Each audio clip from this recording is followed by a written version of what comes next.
Hello, my name is Dante Renee, and welcome to the 10 Room Bizarro YouTube page, where I talk about films that I believe need to be talked about more.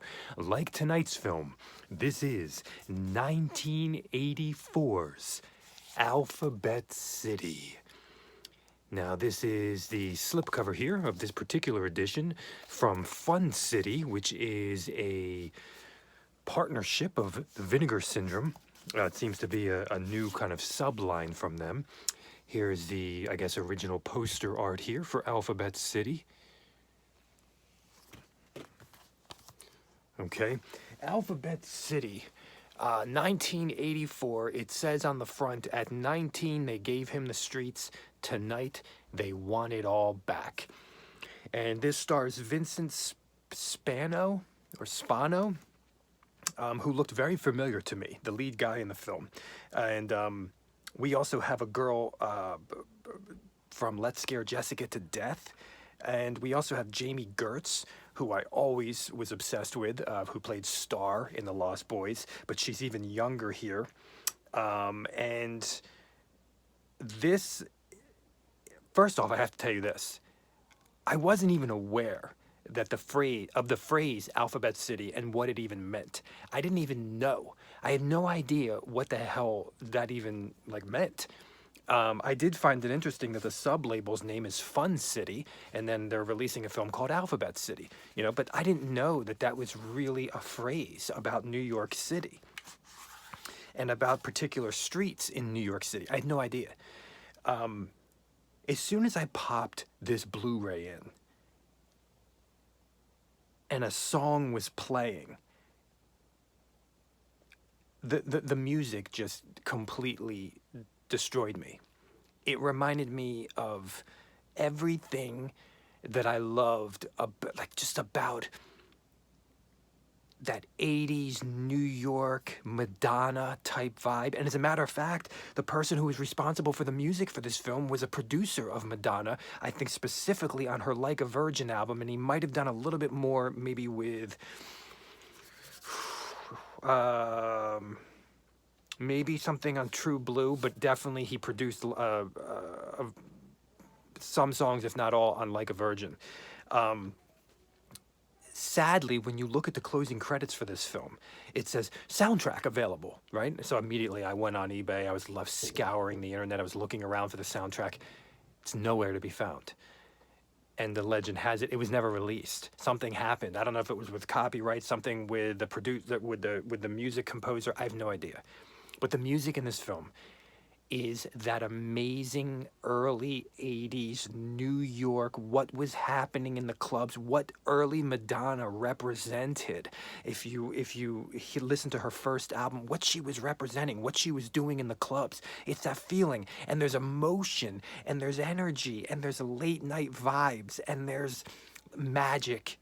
And that's what it sounds like. And when you just put the Blu-ray in, you're like floored, because you're like, oh my gosh, like what? I'm already sucked in to whatever I'm listening to, and I didn't even push play yet. I never heard of this movie before, okay? I'll just put that out there. Never heard of the movie before. Don't hear people talking about the movie. Still don't hear people talking about the movie as of February 2021. And so it blew me away completely when I watched this, because it is a snapshot of New York City at this time. It is a movie that shows you even that character who did the amazing sound effects in Police Academy. And I'm blanking on his name right now, and you probably know who I'm talking about. Michael Winslow. I was watching the movie, and I'm like, is that is that the guy from Police Academy who did the sound effects? You get to see what an incredible actor he is in this film, and how he was utilizing his comedic sound effects even in this film in a very, very unique way that makes a unique character. By the way, the person who did the music was the band Chick, co-founder and dance music legend Nile Rodgers. And yes, a very catchy synth pop score propels the action, as it says in the back here. it is a snapshot of New York City, and I've always been obsessed with the East Coast and the West Coast for a variety of reasons. You know, you look at some of my videos on this YouTube page, like the film California Girls, okay? That is an example from 1984, 1985. That is an example of everything I love about the West, okay? And then I watch a film like Desperately Seeking Susan, or I watch a film like Alphabet City, okay? Or a film called The Smithereens, which was also directed by the director of Desperately Seeking Susan, and so many more. Even Maniac with, you know, William Lustig's Maniac and stuff. And it's everything I love about the East Coast, okay? So there's these two things that are just, that are there. And Alphabet City represents the East Coast. It represents, it's a crime movie. There's crime, there's drugs, there's gangs, there's violence, there's corruption, there's romance, there's kind of family turmoil and dysfunction. But I said all those things, and you're kind of concocting something in your head, and you're thinking, I've seen tons of gangster films, I've seen tons of crime movies, I've seen tons of... But it's occupies its own world. It occupies its own space. It's its own thing. And I don't know if it's that, if it's that New York club world, because this film is neon. This film has beautiful colors, so many colors. It's beautiful to look at. Wait till you see the font logo of the title, Alphabet City. Wait till you see that, okay? But there's such neon 80s energy in this film. And it's so entertaining, and it's so well done. Like, the characters, the action, the tension. I was completely sucked in. I completely lost all track of reality. It's like one of those movies, you know? You turn the movie off and you have to watch it. You have to learn everything about it. You have to watch all the special features, everything. But the girl that the lead guy is in a relationship with and has a kid with, I believe is a girl in the film Summer Job, that teen sex comedy film that I looked at on this YouTube page already, that very rare film that's never seen the light of day beyond VHS. I believe that's her, and I've never seen her in anything else. And she plays kind of like that Australian girl in Summer Job. I believe she's from Australia or something in Summer Job. But she's so amazing in here. And when you first start the film, you kind of maybe have a perception of what you think the movie's going to be. I mean, it kind of has this neon 80s vibe and montage type vibe at the beginning. And you kind of think you know what this movie is. And you have absolutely no idea how dark the movie's going to get, how tense it's going to get, how raw it's going to get, how real it's going to get. And that's what makes Alphabet City so unique. Because you have this amazing 80s world, synth pop 80s world, New York world, darkness, romance, rawness, action, exploitation, and a brutality, a real type of brutality in the characters and in the fighting and in the conversations. There's an urgency to the film. I watched the movie and I thought to myself, holy crap. Did that modern film Drive rip this movie off?